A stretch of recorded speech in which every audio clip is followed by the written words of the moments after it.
You're listening to The Arms Room on the Vets on Media Network.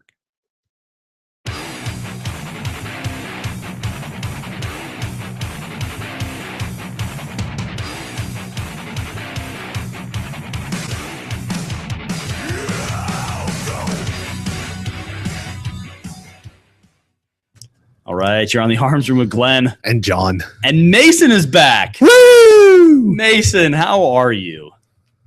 We missed you so much. Yay. Now I don't miss you anymore. No, turn your mic off. I don't want to hear from you anymore today. You're fired. You didn't have any excitement. Did I miss you at all? You're just upset because Your mic's not on, bro. Your mic's not on. I'm picking you up with my mic. See, I told you. He got the music right, but he was bound to screw something up. It's good to have you back, Mason. Screwing stuff up behind the board, doing a fantastic job. Wouldn't expect anything more. or less. Hey, there we go. Not expect less. Good job. No. So how was WLC, Mason? An excellent learning experience. No, it was WLC. That's pretty much it. All right. I'm a real boy now. Your AARs are terrible, dude. All right. Terrible. So weekend-wise, what'd you do, John? Well, let's see. What did I do this weekend? I took my family to the Wildlife World Zoo and Aquarium, which was actually a lot of fun and quite the adventure. Yeah. Took my oldest boy on his first log flume ride, which was a riot. Yeah. And then I got soaked because I'm kind of fat and I sunk the front end of the boat a little bit. Fat guys always sit in the back, dude. I did sit in the back, but anyhow, we tried to. Fat guys sit in the middle. Fat guys. Yeah, I know that now. All right. So, and then Sunday, what did I do yesterday? I was very kind to my better half and took the boys and we went and ran some errands and gave her some time to do whatever it is she does when she has time to do whatever she wants to do. That's great. Yeah. How was your weekend? It was pretty great.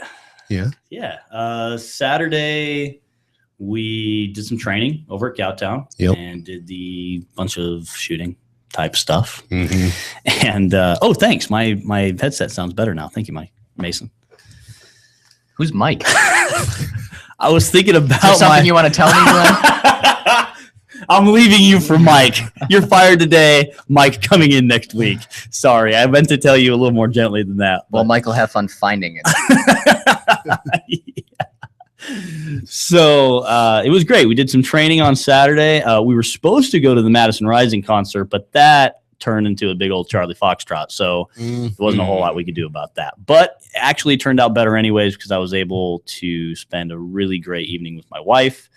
That's good. And yeah, it was fun. It was fun. We turned furniture shopping into a real adventure. Instead of going to the concert, we went furniture shopping instead, and we had a great time. It's pretty similar. We had a great time at the room store, man. It was fantastic. Let your imagination run wild, John. Was that a plug for the room store? Are we getting paid for that? No. Okay, we had a great time at an unnamed It's furniture. Too late, it's too late. Dang it. It's Checks in the mail. All right. Room store is now going to get hit up for sponsorship on the show.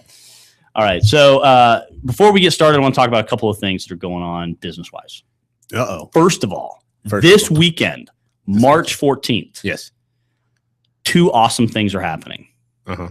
Thing number 1, Tough Mudder with the Mudder Dogs. We have 7 people on our team this year.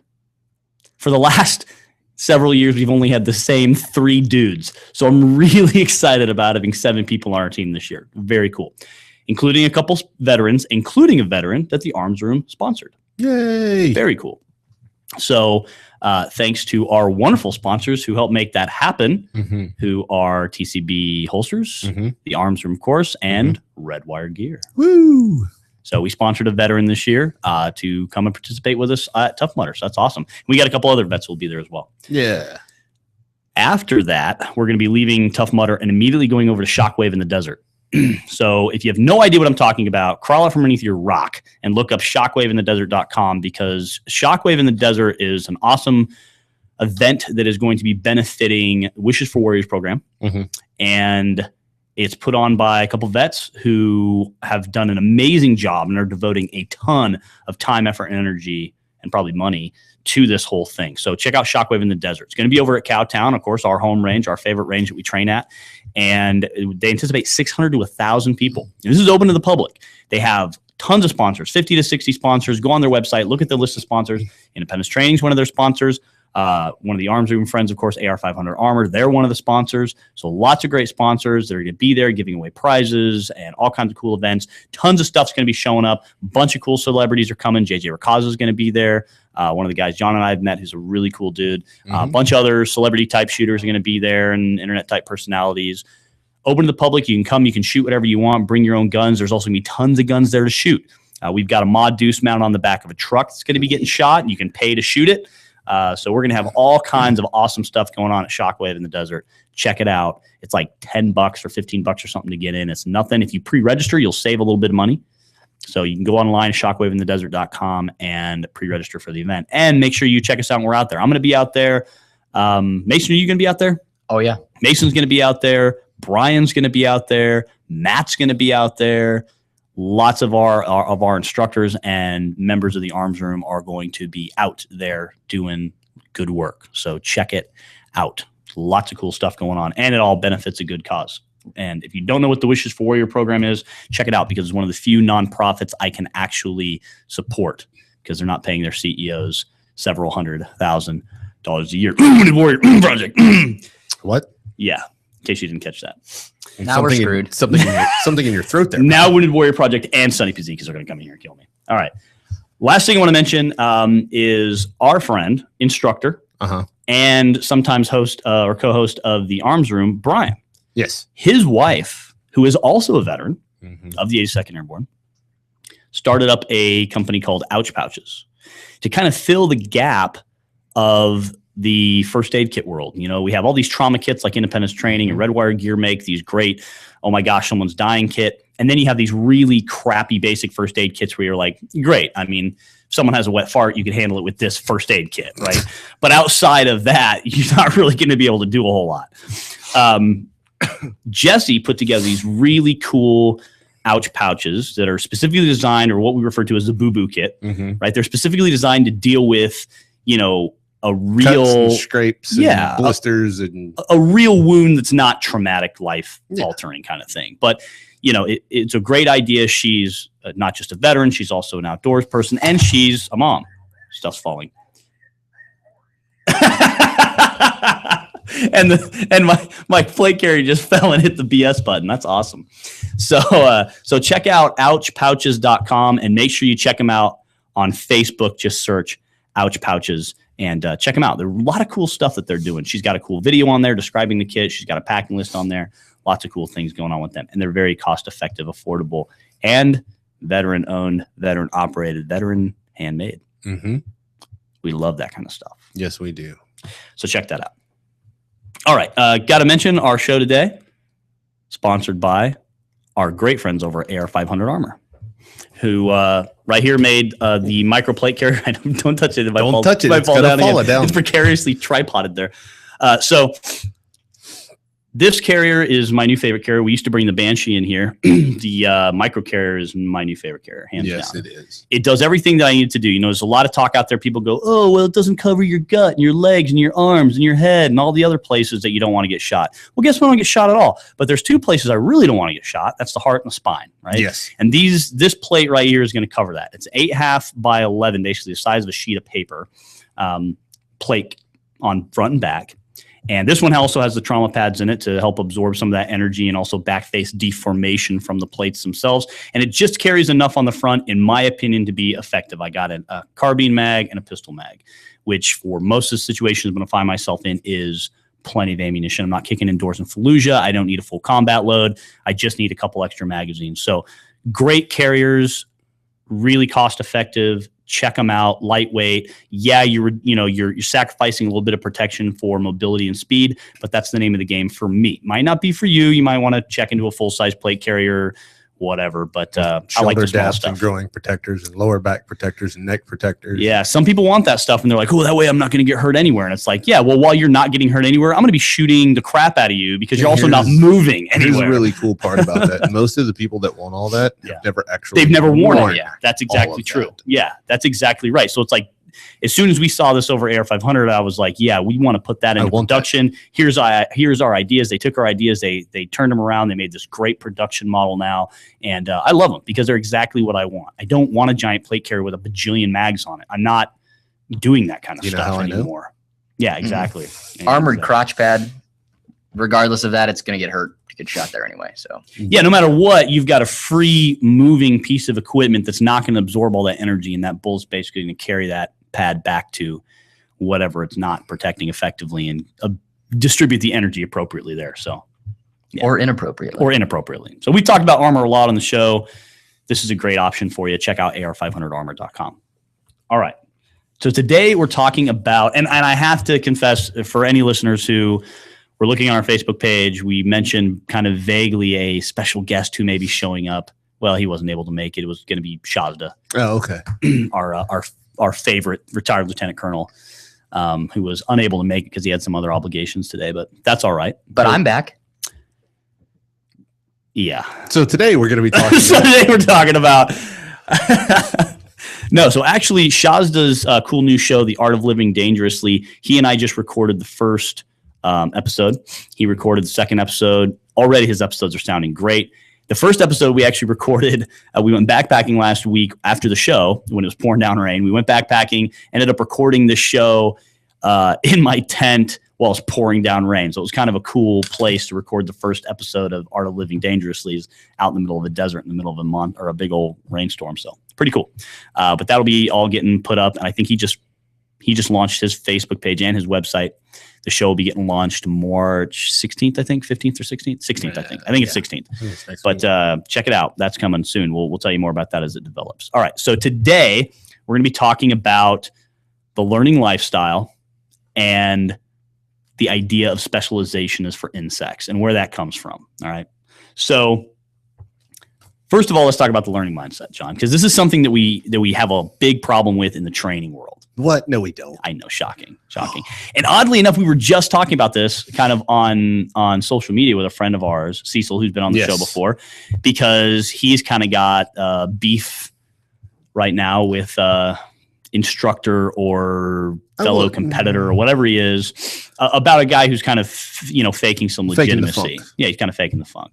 And there's a certain idea of, we've talked about picking instructors based on their backgrounds and legitimacy before and all that kind of stuff, and where that is important and where it isn't important. We've talked about that in the past. We're not going to rehash that subject. But the idea is typically people who do that kind of stuff are not in the learning mindset. No. They're the people who believe they've already learned everything that they can learn, and they're not there to really learn anything else. We like to say that we're part-time instructors, full-time students. Yes. Even though this is what we do, we teach and we train all the time. We like to say that we're more full-time students because we learn from our students a lot more, I think, than we probably teach them in most cases. Just from observations, whether we're learning about psychology or we're learning about how to teach somebody better or we're learning about someone's individual modalities or mindsets or whatever. It's interesting what we learn. And I think one of the best examples I have is something that happened this weekend.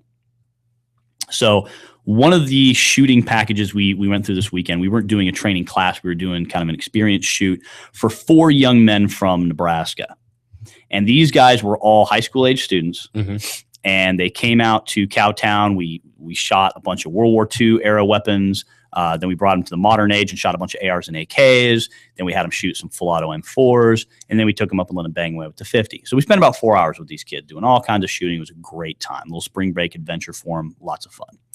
And basically what I noticed with these kids is the same thing I noticed with all kids who are a little bit older in either high school or college, right? Because we've had several really good students who are college students. Yes. And we see the same thing with them. And what we see is that because they're kind of every day in the learning mindset, they're constantly already intaking information, they make phenomenal students. And when we show them a shooting, they're like sponges. Yeah. When we show them a shooting position, they got it. When we teach them a manipulation technique, they got it. Like everything that we show them, they're just on it. And how much of a contrast that is between the average adult. And when I say adult, I mean someone who's out of college, in a job, living their life. Maybe they're in a serious relationship. Mid to late 20s and on. Yeah. They're married, they have kids, they're they're living life, right? They're the American dream and all that. So there's this huge contrast. And what are some of the things we've talked about in the past, John, that are the biggest contrast between those two groups of people? Oh my goodness. A lot of times people, like when you get to a certain age, you know what you know, right? You're like, this is the way I've always done it. This is the way I was taught to do it. This is the way I'm going to continue to do it, regardless. And it relates really well to shooting classes and pistol grip. We'll talk about how to grip a pistol, right? Because somebody's grandfather taught them how to do the old revolver teacup. Well, we show them this different technique and they're like, no, that's not how I know how to do this. So they're not there to actually learn. They're more there to come out and shoot and maybe pick something else up about marksmanship or something like that, but not necessarily to relearn a new technique that may be more effective or better or more efficient. That's something that's always come up a lot. And we've started to let people kind of do that on their own and make people try it. Like when we go and take a class, we have a way that we do things. We have a way that we've learned to do things and a way that we teach people to do things. But if we're at a class and another instructor shows us, well, here, try doing this. We'll try it at least while we're at that class. If it works at that class, we'll take that and we'll continue to add to it and try it some more and get better at it, which is part of where my shooting grip came from, was from Frank Proctor when we did the way of the gun and getting more leverage further out on the gun. So.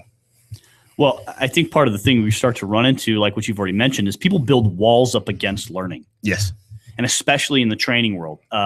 Because you've got, I mean, how often when we're talking to people do we hear, oh, I don't need to know, I don't need to come take a class because I was in the military. And it's like, look, I can't be more clear about this when we tell our students. Most of what we teach, we didn't learn in the military. No, not at all. Because the military mostly sucks when it comes to training. Mostly. I mean, unless you're in a top tier group or unless you're in a combat arms group where you're always training, for the average person in the military, your training is relatively inefficient. You touch your gun once to twice a year. Yeah. People are like, oh, you must have learned how to shoot a handgun in the Army. It's like, no, not at all. That's not at all actually where I learned how to do it. So there's a huge misconception of like, well, I was in the military, or I'm a cop, or my dad was a cop, or I grew up hunting, or whatever. And so people start to build these walls up against learning. And I mean, since we're trainers, we're going to kind of talk more about training, but we're talking about the learning mindset in general here. But the idea is people start to build walls up against learning because they're like, oh, well, I already know everything there is to know because, I did one of these categories. And typically what we'll find out is if we can get one of those people into a class, they will learn something new. Yes. I think probably one of the best students I ever had was that JTAC that we had come through class. Yes. Right. So this cat shows up. He looks like operated out. Oh, he's totally operated, right? He shows up to a carbine class and he's totally, cry precision, head to toe, combat shirt, starts putting on his kit. His kit's worn. This dude's legit. He's worn this kit quite a bit. He's legit. He pulled off all those identifier tags and all that kind of stuff. So it wasn't until I think lunch or something that he told us, hey, by the way, I'm a JTAC and, this is what I do. And the U.S. Course is part of Air Force Special Operations. And, he's a legit guy. And one of the best things that happened was as we're having this conversation at lunch where he's actually telling me what he does, because a lot of people show up to the carbine classes in kit and they want to run around, play G.I. Joe or whatever. That's fine. Or they want to test their gear, or maybe they're cops or military or whatever. The dude didn't stand out in his kit. He didn't totally stand out, and he was doing a really great job of running his gun. And I'm like, yeah, this guy's done this before. So around lunch, we're talking. And he's like, hey, I'm a JTAC member. And he goes, you know what? I just want to tell you, this has been so far in the morning, it's been a great refresher for me. But the biggest thing I've taken away, and he pointed out these two things that he had learned from us that he was like, in all my training, I'd never learned those things before. And I'm going to figure out a way to apply these things, not only to myself, but I'm also going to take them back to my team and I'm going to show those guys. And then, the rest of the day, he continued to do well. And that guy probably only really ended up taking away a nugget or two. But the nugget or two might be the nugget or two that saves that guy speed, efficiency, may save his life, may save the life of somebody else. If he's a competitor, it may shave some time off the clock, whatever. Point is, that guy, because of the community he comes from and that constant learning mindset where he's constantly training, he's constantly learning, he's able to look and say, hey, you know what? I spent X dollars on this class. It was totally worth it because I walked away with a nugget or two. A lot of times people will go to a class, they'll go to a handgun class, a carbine class, a medical class, whatever it is, through us or somebody else.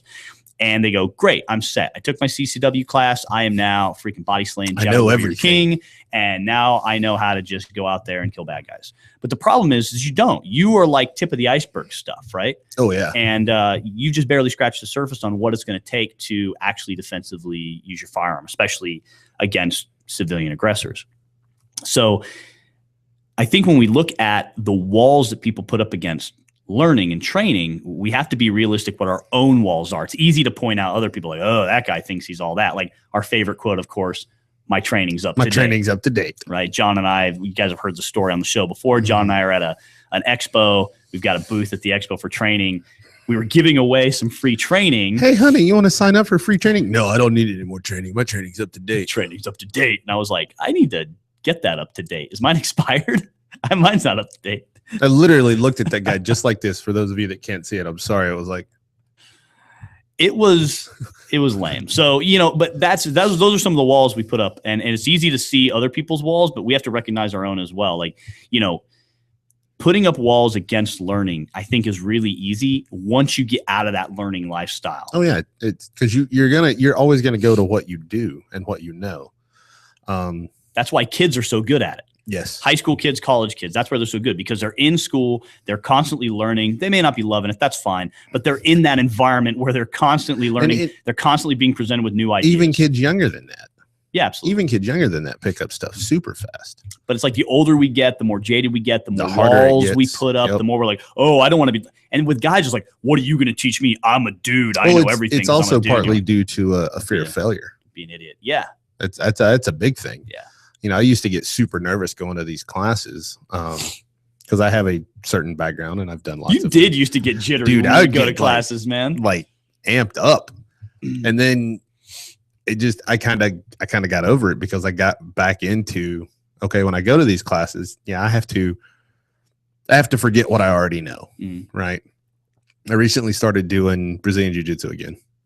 And I had done it about a decade ago, and it kind of stuck with me. And as I've gotten back into it, that stuff started to come back. But when I went back to class, I was like, okay, I'm going back into this with a mild familiarization, and I'm basically going to forget everything that I already know and completely learn it all over again. And it's worked out great. And I've learned a ridiculous amount just in the last month that I've been going back again. So, well, I think that's the biggest wall to learning that people put up is that fear of failure. They don't want to go to a handgun class and show people that they don't actually know how to shoot a handgun. Because man, they've been plinking in the desert all their life, or they shoot a handgun a little bit, but they don't actually want to go to the class and show everybody. It's why, it's so hard for us to get people out to fitness events. It's so hard for us to get people to come out and do Tough Mudders or Spartans with us. It's difficult for us to come out when we host classes that are physically involved. People don't want to come out and actually fight us. Because they don't, which is what it boils down to. When you want force on force stuff, you're fighting. You're there to win. Yes. You know what I mean? And so nobody wants to do that. When you get into the learning mindset, you look for those opportunities. I want to fail. That's what I've learned over the last, I'm going to say 6 years of really being in the training world. That's what I've started to look for. That's what I want to find. I want to find a class where I'm going to fail. I don't want to fight people that I know I can beat. That's not good for me. Nope. It's the same thing. I don't want to shoot. You're stroking your ego. Yeah, I don't want to go stand. I don't want to go stand at a range. I know I can stand at a range and blow the crap out of the center of a target at just about any distance. That's not a problem. But now when I start doing it under stress, now when I start doing it under movement, now things start to fall apart. Those are the failures I want, because those failures are going to teach me where my weaknesses are, what I need to work on, and where I can improve. And without those failures, I cannot improve. I think that's the most important thing about that particular wall is without failure, you cannot improve. It's like if I was going to do 10 push-ups every day, can I do 10 push-ups? No problem, right? 10 push-ups. If I did 10 push-ups every day, would I ever get better at push-ups? Would never get better. I would never get stronger. Faster at doing this. Oh, sure. I could get to the point where I'd knock 10 push-ups out, no problem. But until I go beyond that, until I go beyond 20, 30, 50, 100, 200, 300, however many as you want to do, until I start going more and more and more and working on that strength and finding that failure. Like, when you've done push-ups until you literally throw up, that's how you know you're wrong. That's how you know when you've reached your failure point. You know wrong. what I mean? No, you're right. That's a topic for a whole nother show. Right. No, you don't want to do throw up. You don't want to do push-ups until you throw up. The point is that, when you do exercises until you find physical failure. Yeah. Right. Oh, absolutely. When you actually reach that physical failure point, when you shoot until you fail, just like we do as instructors. On Friday we had an instructor training where we had John, myself, epic failures all the way around, and man. Matt and Brian, and we had some great failures to learn from that day because we were pushing it. We were pushing it really hard and doing some pretty heavy stuff. And so it's failure that you're looking for, and we're going to talk a little bit more about that when we come back from our break. So you're listening to the Arms Room.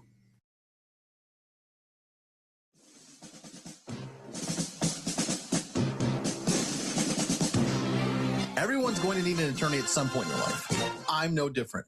Hey, everyone, it's James from Vets On. Whether it was my last will and testament before deployment or my ongoing custody battle for my children during my divorce, I needed help, so I lawyered up. If you need help, I urge you to contact Capstrom Law Firm. Capstrom Law Firm in Springfield, Missouri services clients throughout the state in criminal law, personal injury, and family law. With over 13 years practicing law, Tom Capstrom understands both law and court procedures and how stressful they can be. Let Tom Capstrom Law Firm and his dedicated staff take the stress and worry out of a difficult situation by calling him today. We feel so strong about the work that Tom and his staff are doing that he'll be a monthly guest on the show. Tom is a veteran and a listener, for God's sake, so you know the guy is solid and will fight for you. Give Tom a call today by calling 417-864-0552. Or email Tom at capstromlaw.com. And don't forget to tell him that Vets On sent you. The choice of a lawyer is an important decision and should not be based solely upon advertising.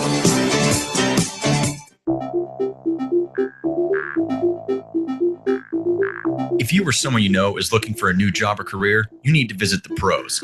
National Career Fairs at ncfairs.com. National Career Fairs hosts over 300 career fairs a year nationwide. The events are free and give you the perfect chance to meet some of the top employers in your area face-to-face. To find the nearest career fair to you, visit ncfairs.com. Again, that's ncfairs.com. What are you waiting for?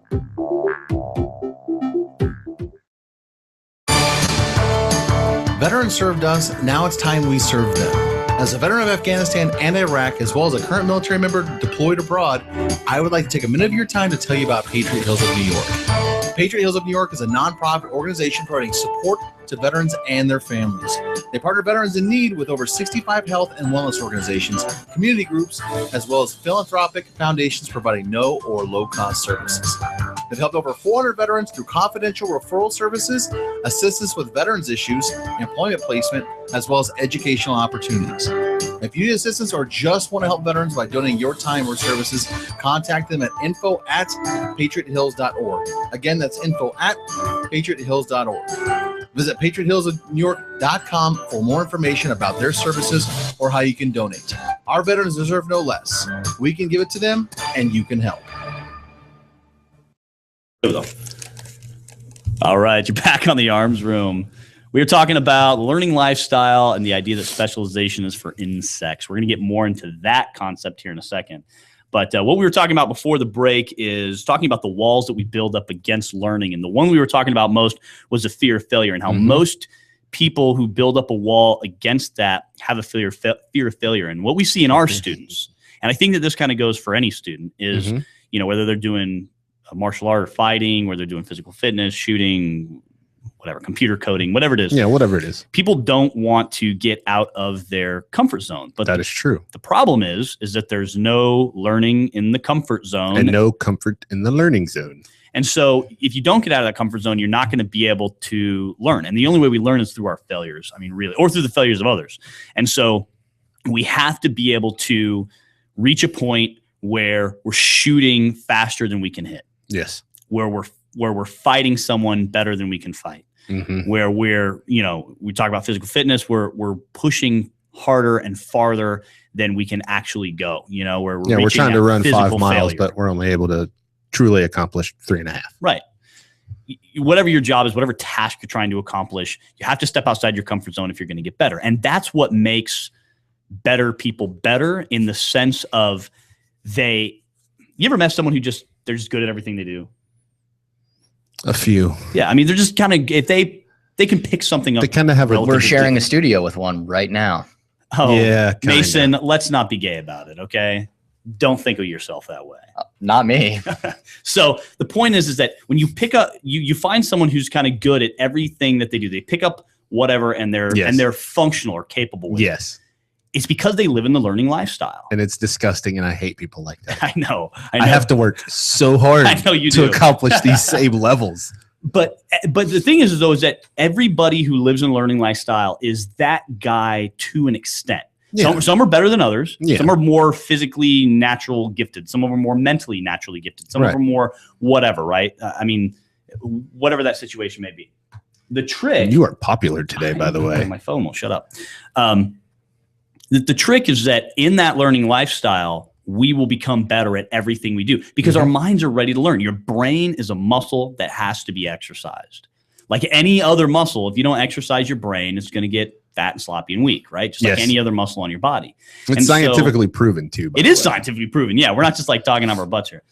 So it's something I like to call Pride and Prejudice, right? You guys remember that? Pride and Prejudice? I'm sure you had to read that book in school. I know I did. Actually, public school? So no, I didn't have to read it. I didn't. Oh, that's right. You guys didn't even have to read it all in public school. What's reading? That's right. Everything was read to you. Letters. And then you got an achievement award at the end. If it doesn't have pictures in it, not a fan. We just lost all the fans who went to public school. I'm sorry, listeners, if you went to public school. I also went to public school. As did I. I'm just making in the fun South. I also like to live dangerously. I also like to live dangerously. I went to public school like everybody else, but I'm not a huge fan of public school now. But anyways, moving on. All right. It's the Pride and Prejudice idea. And I'm not going to talk about, the Jane Austen book. What I am going to talk about is the idea that people have too much pride and they have certain prejudices built up against doing things. People have pride in themselves, and that's great, but they don't want to see that pride hurt. It's like guys who work out at the gym and they get all jacked, ripped, yoked, swole, whatever you want to call it.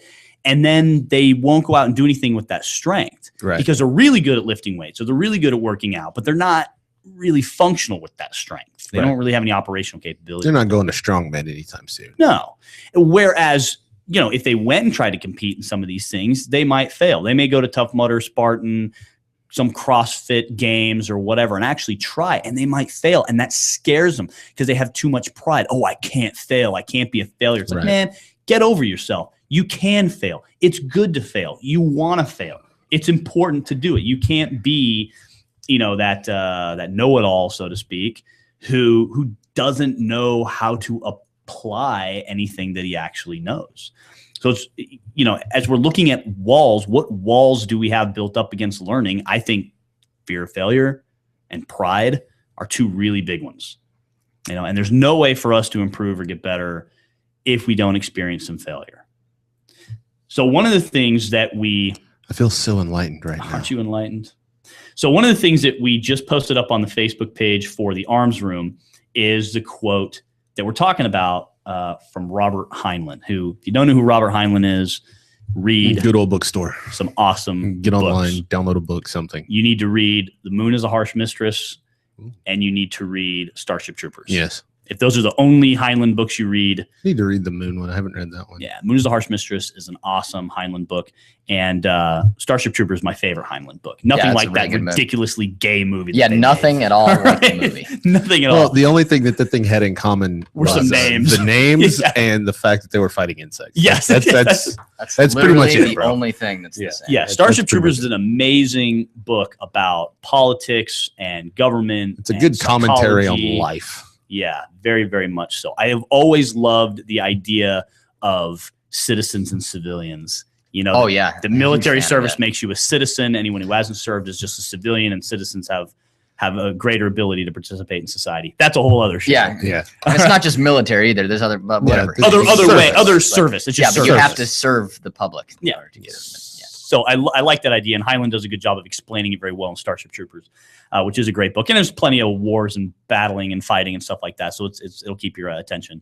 But Robert Heinlein has this quote: "A human being should be able to change a diaper, plan an invasion, butcher a hog, con a ship, design a building, write a sonnet, balance accounts, build a wall, set a bone, comfort the dying, take orders, give orders, cooperate, act alone, solve equations, analyze a new problem, pitch manure, program a computer, fight efficiently, die gallantly. Specialization is for insects."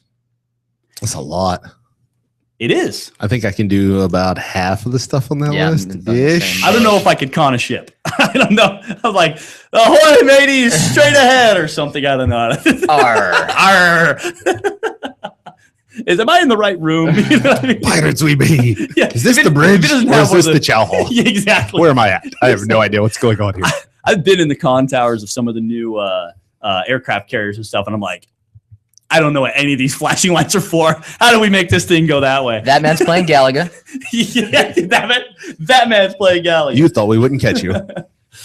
So, yeah, there's most of that thing. Most of the stuff on there I think I could do, but con a ship, I don't know about that one. I can figure most of it out. I think. But maybe that's the part where it says give orders. Maybe that's how I could con the ship, right? That's exactly Make the how ship work. You make this work. Make it go that way. But that quote, we just put a pretty cool picture up with the quote on it. That's up on the Arms Room Facebook page, so check it out. Or, of course, you can just Google the Specializations for Insects quote by Robert Heinlein. The idea of this is that as people, especially in the training world, we allow ourselves to get too specialized. Now here's where this is a problem. You know, as instructors, we talk a lot about staying in our lane. Yes. You know, there's things that we all are good at, and we have to be careful. And there's a lot of instructors out there who don't stay in their lane. But like for me, as an example, running independence training does a lot of different things. Yes, we do. And while I am the head instructor, I am not the lead instructor for half of our programs. True. You know, I run the small arm stuff, handgun, shotgun, carbine. That's my thing. Mhm. That's what I do. I do small arm stuff. You know, we've got another guy for precision rifle. Mhm. We've got a medic for our high-end medical programs Yes. that are way outside of what I do. Mhm. We've got our combatives instructor. We have a female instructor to deal with our ladies. You know, we've got different instructors to deal with different things. That doesn't mean, however, that just because I'm not the lead instructor for those programs, that I don't participate in them. Right. You know, I may not be the lead instructor. In a pinch, you could probably teach most of them. In a pinch, you I could teach most of them. In a pinch, yeah, just because I'm involved in the world all the time and because Yeah. I'm there all the time. But the point being is that I wouldn't teach Right. a precision rifle class. That's not my lane, man. You know what I mean? I wouldn't teach the invasive trauma class. That's not my lane. You know what I mean? That's outside. I would be wrong in doing it. Right. We have instructors for that. We have guys, that's their background, that's their experience, that's what they do. And so, but it doesn't mean I don't know how to do those things. And so we'll see this interesting thing in the instructor world. And this is kind of where I see guys on both ends of the spectrum screwing up this whole specialization idea. Is you have one guy who goes, well, hey, I just want to be a jack of all trades. I'm going to teach everything. I'm going to learn everything and I'm going to teach everything. All right. He achieves a certain level of proficiency in everything, and then he just teaches everything. Well, now you've got a problem because there's a lot of stuff. You miss out on a lot of subtleties when you try to master everything. You're not going to master everything in your life. I don't care who you are. Oh, you're right.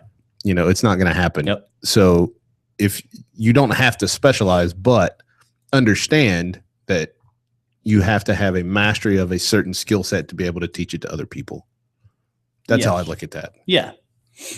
Well, so you have those guys. Then you have, or ladies even, then you have another end of the spectrum, which is the guy who says, I'm going to stay in my lane. I'm a retired cop, so I'm just going to teach people my cop stuff. Right. I'm not going to teach them anything else. I'm going to specialize in this. This is all I'm going to teach them because this is what I know and this is what I'm good at. So that's it. That's all I'm going to do. And that's important because he's staying in his lane. He's not moving outside of that. But is it possible for somebody who's in the learning mindset, right, who's built a life of learning, who's ready to step outside their comfort zone, experience failure, learn from it, grow from it, is it possible for them to learn a new skill and become so proficient at it over a period of time that they could then teach it? Yes, absolutely. Right. As long as they're a good teacher. I mean, there's other things that we're kind of skipping over here, but yes, that's possible for them because we're talking about looking at the landscape, not the detail. Right. We're looking at instructors here specifically. So then you kind of have the instructors in the middle, which I think almost everyone on our team is. And I think that's because I only bring guys onto the team that are like this, is that we all have our lane, but look, our sniper precision rifle instructor can still just as effectively plug a bullet hole, run a security detail, do close quarters work, teach a basic handgun class. Yep. Right. Our combatives instructor can just as easily teach a carbine class, put an IV in, etc. It's good to be specialized and have a certain really good skill set on something.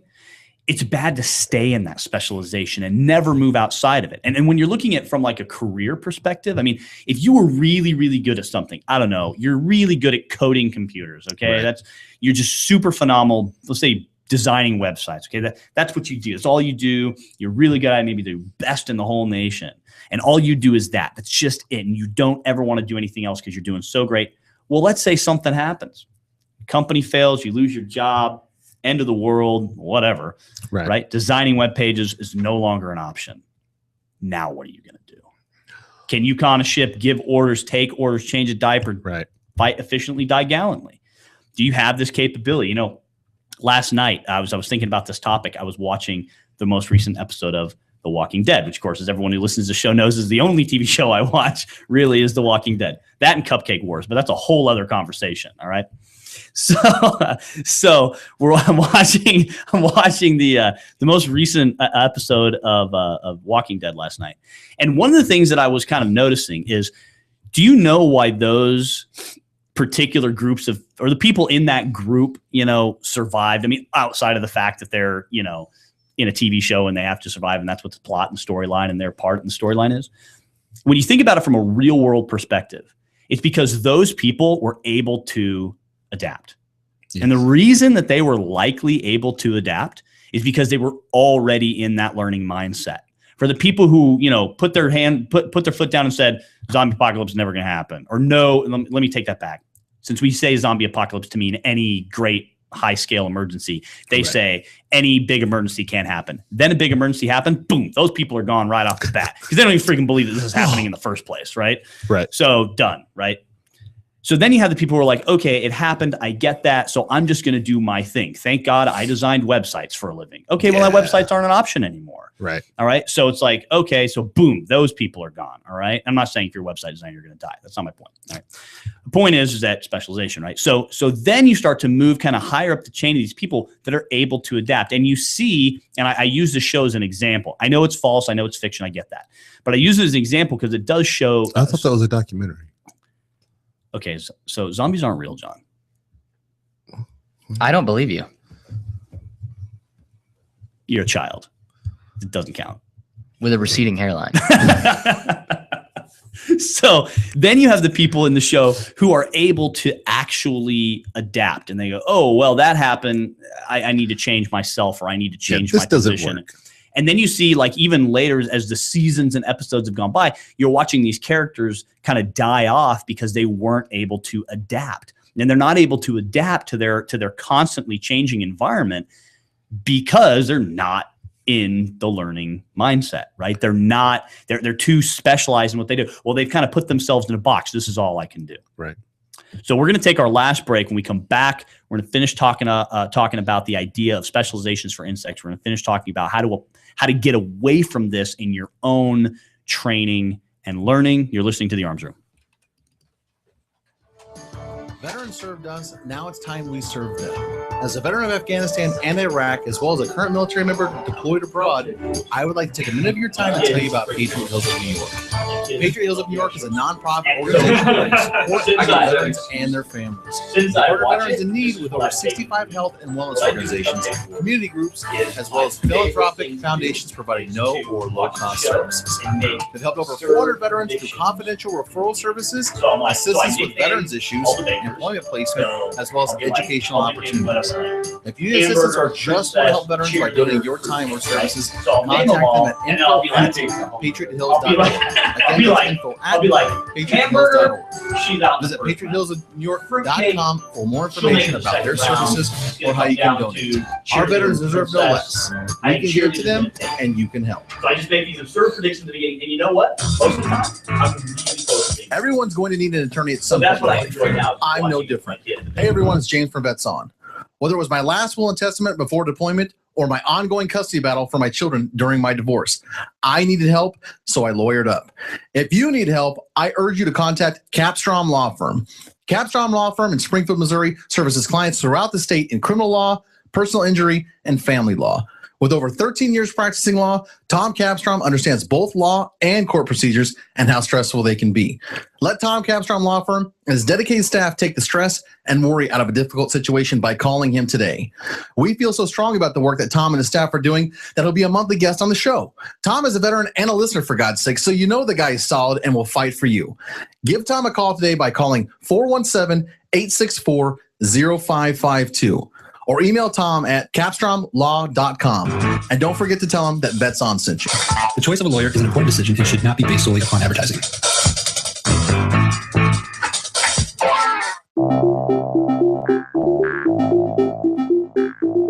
If you or someone you know is looking for a new job or career, you need to visit the pros. National Career Fairs at ncfairs.com. National Career Fairs hosts over 300 career fairs a year nationwide. The events are free and give you the perfect chance to meet some of the top employers in your area face-to-face. To find the nearest career fair to you, visit ncfairs.com. Again, that's ncfairs.com. What are you waiting for? You're on the arms room. Thanks for no notice, Mason. He gave you a 10-second warning, bro. No, but then we were making fun of his 10-second warning. All right. So what did we learn then? Don't make fun of the 10-second warning. All right. Learning mindset Learning accomplished. mindset. Well done, Mason. Score 1 for the arms room. Well done. Well played, sir. All right. Way to go, Hiccup. So we talk about the learning lifestyle, the obstacles to the learning lifestyle, Yes. which are fear of failure, Mm-hmm. pride, Yes. prejudice, right? Not wanting to get out of your comfort zone, specializing in things and not willing to do a little bit of everything, learning something new. You know, one of the things that we used to talk about all the time was that we used to use in our training. We've kind of moved away from it a little bit, mostly because it became over commercialized. But we used to use it in reference to Colonel Dave Grossman, or Lieutenant Colonel Dave Grossman's idea of the sheepdog, you know? And we used to talk about that a lot in our training. Again, we moved away from it because the over gay commercialization of freaking sheepdog, where everyone, I hunt things that go bump in the night. I'm a sheepdog. Oh, choke yourself. You're a cook in the Army. You're not a sheepdog. Whatever, dude. You know, here's the thing, is that anybody, a cook in the Army could be a sheepdog. Anybody could be a sheepdog, you know, but I love cooks. Please don't spit in my food. The idea behind the whole thing became over commercialized. It became stupid. Everyone who carries a handgun is a sheepdog. Everyone who has a badge. Everyone who has a uniform is a sheepdog. Not true. One of the things that we used to teach in our idea, or the concept of the sheepdog, wasn't like, oh, sheepdogs hunt down wolves and blah, blah, blah. Like, you look, most people out there don't do anything near that. So the idea of a sheepdog wasn't, oh, I go hunt wolves and I'm a badass and whatever. Like that wasn't the idea. The whole thing was, if you learn something new every day, Mm-hmm. if you learn to take care of yourself and those around you, if you choose to be a leader instead of a follower, but know when it's appropriate to be a follower and let someone else lead you, that's kind of more of the lifestyle of a sheepdog. It's not about carrying a gun. It's not even about owning guns. Owning guns doesn't even have anything to do with being a sheepdog. It's just the over commercialization nonsense about it. It doesn't have anything to do with that. It doesn't have anything to do with hunting down wolves or being, awesome or whatever, being a body slayer or whatever. Wet fantasy dream thing that people have. It's like, again, it goes back to the whole like, oh, you're in the military, you must kill a bunch of people. Like, no, not really. Most people don't. Yeah. It's like none. Fortunately, 5% of the military do it. You know what I mean? And out of that 5%, only a small percentage of that is really the true, honest, face shooting body slayers. You know what I mean? Mm-hmm. So most of the time, people just there doing their job. They get out, they move on with their life. Well, some of us move on with our life, some of us don't. But point is that I'm right here. You don't have to. Well, I didn't know you knew I was talking about you, but yeah, he's a quick one. He is. Point is that the learning lifestyle is learning something new every day. It's not being afraid to learn something new. It's seeking out failure. It's seeking out opportunities to learn, specifically seeking out failure.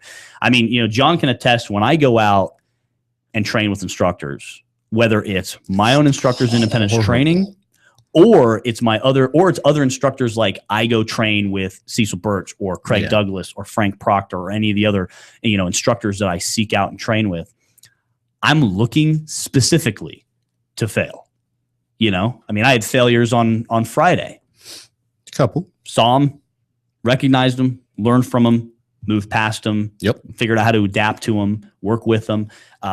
It's important. I don't go out with the idea of I'm going to perform inside my comfort zone because I'm a fast shooter and I'm a good shooter. I would say better than the average person for sure, and probably better than most people anyways. And so, but that doesn't mean that I should work inside that box, of, hey, well, I'm better than most people, so I guess that's good enough. Like, no, that's not good enough. It's never good enough. The learning lifestyle is never good enough. That's the whole point behind it, is no matter what I do, this is never going to be good enough. I'm never going to be fast enough, smart enough, strong enough.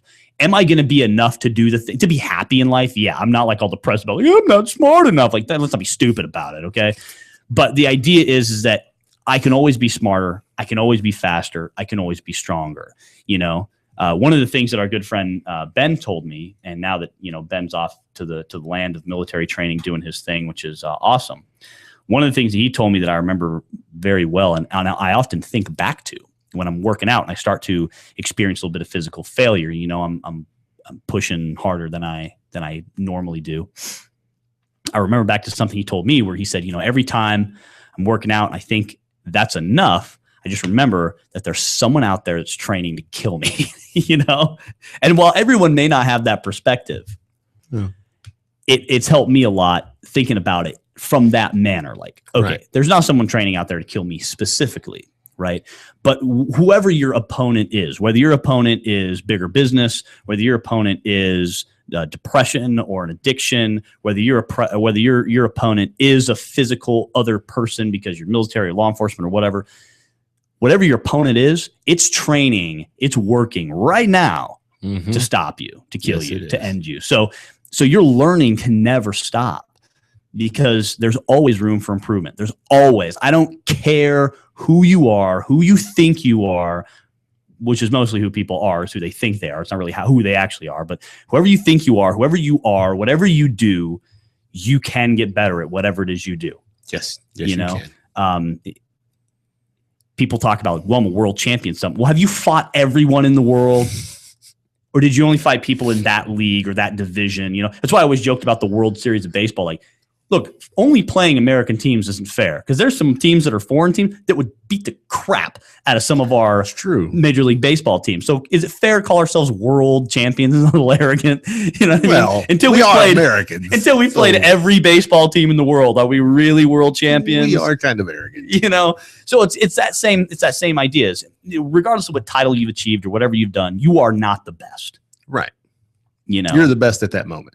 At that moment, against that opponent, against that thing, you may have bested them. Any given Sunday, man. Yeah. That's, as Brian likes to say, it's the puncher's chance. You could be the best fighter in the world, still get knocked out. But somebody, Brad, may come up behind you and punch you really hard in the back of the head right at your moment of victory, right? Yes. So no matter how good you are, you always have that 50-50 chance. There's always that puncher's chance that someone's going to get a lucky strike at you. Again, whether you're talking about fighting, training, business, addiction, whatever it is you're combating or fighting right now, if you don't continue to work against it, you're just going to kind of plateau. And you're going to be in your little world. You're going to be Uncle Rico, right? You know what I mean? Like, I used to be able to throw a football clear over those mountains, and that's all you're ever going to be. You're going to be that weird guy in a van, in a field, throwing football at a video camera, be like, I was the best. Like, yeah, what's you now? You're nothing. Let go of high school, bro. Let go of it. You know what I mean? Let go of whatever you thought you were the best at. Be better. It's like the back of my shirt that I'm wearing right now says, our arms room shirt. Nobody cares. Work harder. Your title's cool. Your life is cool. It's all very cool. You're very cool. It's cool selfie, bro. Right? You can be better. You can be faster. You can be stronger. You can be smarter. So work at it. Yes. All of us can be, no matter who we are. Unless you're a sergeant major, in which case no one's better than you. Especially if they're on your grass. Especially if you're on your grass. Or their hands are in their pockets. Take your hands out of your pockets. So if you're Smudge, well, I guess you get the world licked. But no. outside. Look, man, I can't make too many enemies, all right? I already got Sonny Pazikis wants to kill me, all right? so many enemies I can make. Right, check it out, Sergeant Major. You're wrong. I'll just go ahead and say it. I don't care. You're wrong. The Arms Room does neither endorse nor condone Staff Sergeant Penix. Whoa, easy. What the? How you going to put his unit out there and they're going to find him? You ever been shark attacked by Sergeant Majors before? No, but I did suffer through. I did eat a brownie once, so I think I'll be all right. Damn. Oh, Good Lord. Well, that train just ran right off the tracks, didn't it? yes, it did. I even took notes because you told me to take notes. You took notes on what? You told me to come up with 3 things to talk So, about, let's and I hear did. Well, we've basically already covered them, except for the last one, Okay, and which is read every day. Read something every day Tell me about more. something that you don't know something about. There's a lot of something in there. I've recently been stricken with certain physical ailments from time to time because I'm starting to train again, right? Physical fitness and fighting and running and jumping and doing all these physical things that I have slacked off on over the last few years because life happened. Sure. I've just been kind of lazy. Well, in this process, these ailments have started to pop up, and I'm like, well, I have no idea what to do about this. You know, I mean, there's the old rest, ice, and compression and elevation and all that jazz, but there's other stuff that's better that's out there. So I have been specifically every night before I go to bed, usually after dinner when we get my oldest boy in bed, I'll sit down and for a half hour, 45 minutes, jump on the internet, and I'll Google something about what I want to learn about, like how to tape up my foot for plantar fasciitis. So I learned how to tape my foot for plantar fasciitis. So now I know how to lessen the evils of that particular ailment. Or in business too, because as we all know, I run a business and I have no idea how to run a business. So I'll sit down and try to find a new article about efficiency in business or different ways to do marketing or something that I know very, very little about. And I'll go and try to read an article on it so that I can learn more about it. And then from that article, there'll be another article that I'll link to. And sometimes I'll get lost in this whole process. And like 3 hours later, I'm like, whoa, you know, and then I have to go back and reread everything and go back and take notes through everything too. So read something every day, read something new every day, pick a subject, write down a bunch of subjects, throw them in a hat, pull one out of the hat, read about it for a half an hour every day. And you'll be amazed at how much you can pick up and what you can learn in a very short amount of time. Every night before I go to sleep, I read from Glenn's Dynamically Adaptive and Disruptive Notes to a Successful Life. It helps me.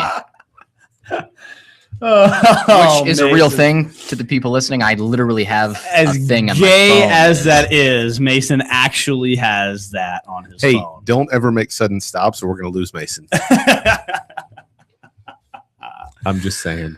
Oh, it's pretty awesome. No, Mason actually keeps a pretty good list of training lessons and things. He like does. that. He does very well. Does a really good job of taking notes. You know, and that's another important part of the whole learning mindset is taking notes. You know, having a journal. You know, as basic as that is, that most people like. We have training journals. You know, we had a whole show several months ago about keeping a training journal, and you know, keeping a journal. I take journals with me, especially when I go on. You know, big backpacking trips, week-long events, you know, that I do leadership programs and anything I go and attend, especially as a student or something like that. I take notes, you know, and throughout my life, I write in my journal. I'm like, hey, dear diary, today Lucy hit me in the face. Like, I don't write a diary, right? But I do write a journal, you know, and my journal is important things that happen to me in my life get notated. You know what I mean? Big events, things that I need to learn from, whether it's training, maybe it's the relationship I have with my wife, maybe it's being a father, maybe it's being a business owner, maybe it's being a friend. You know, I take notes so I remember these things, so I can review these things and I can continue to learn from these And things. when you have the time, when you're out on a backpacking trip and everybody else is sacked out for some reason, you're like, oh, this is such a beautiful night. And you're just kind of sitting there. Like our good friend Jason says, you can't lie to yourself in the dark in the middle of the night. So those are the times when you get that introspection and you're able to write something truly meaningful and effective. Okay, well, these are the things that happened today. These are, you know, this is something that I know I need to work on. You know, those are the times when you're really going to discover those things. So I'm going to read this quote from Highland one more time. A human being should be able to change a diaper, plan an invasion, butcher a hog, con a ship, design a building, write a sonnet, balance accounts, build a wall, set a bone, comfort the dying, take orders, give orders, cooperate, act alone, solve equations, analyze a new problem, pitch manure, program a computer, fight efficiently, die gallantly. Specialization is for insects. We posted that up on our Arms Room Facebook page. Check it out if you want to read the whole thing in its entirety again. Learn. Never stop until you die. Yes. Learn. Live the learning lifestyle. The more you learn, the better you'll continue to learn. The better you will find yourself at relationships, your job, training, defending yourself, fighting, driving, whatever it is that you want to improve, you will improve it, and you will just keep getting better. So, Shockwave in the Desert. Check it out. This weekend, March 14th. Don't forget to check it out. It's awesome. I'll be there. Mason will be there. Brian will be there. Matt will be there. A whole bunch of other awesome people are going to be there. A bunch of our friends are going to be there. 60-something sponsors. Wishes for Warrior Foundation is the one who's getting the benefit of all this. Check out shockwaveinthedesert.com. Also, be sure to check out ouchpouches.com as well as on their Facebook page. Next week, in the studio, we're going to have Brian will be here as a co-host. John will be gone. Sad. But Brian will be here as a co-host. And we're going to have Wilderness Tactical in here with Ralph and Sam. They are going to be talking to us about all their awesome products. And we're talking to us about why they build such amazing belts and why a belt is so important to you in your daily life and to your essential carry gear. We, of course, use and love Wilderness belts. So we're going to be talking to those guys next week. Until then, stay aware, stay safe, and train hard. You've been listening to The Arms Room.